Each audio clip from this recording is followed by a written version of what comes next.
Protecting your work from copycats is essential for every digital course creator.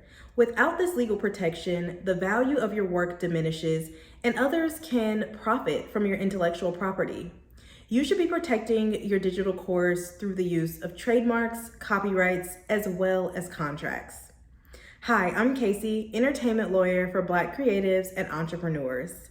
And in this video, I'm going to explain to you the 2 contracts you need to protect your intellectual property in your digital course from copycats.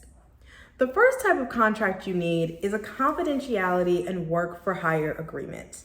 If you're hiring contractors or employees to help you in the development of your digital course at any stage, whether it's the original course or repurposing of your digital course, you need to make sure you have them sign this confidentiality and work for hire agreement.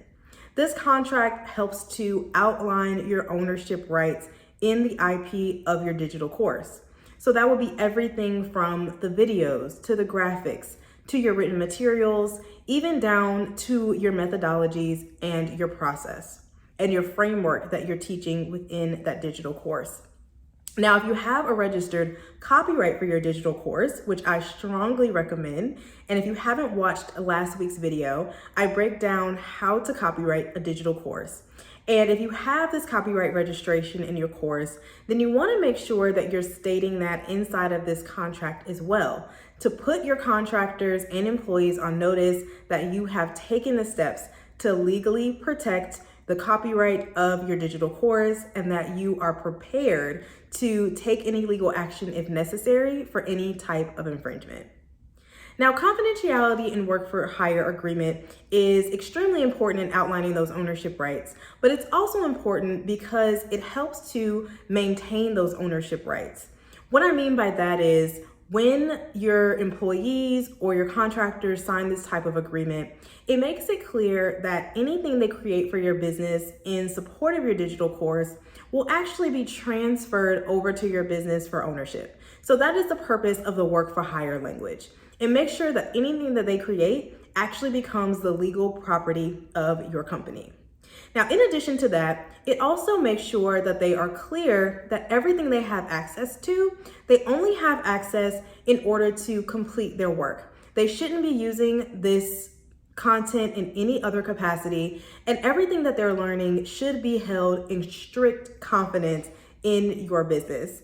Not only during the time that they're working for you, but also beyond that. So when they stop working with you, whether they're a contractor or employee, those confidentiality terms never go away. Now, the second type of contract that you want to make sure you have in place for your digital course are your digital course terms and conditions. And this is the contract that you have with customers and clients.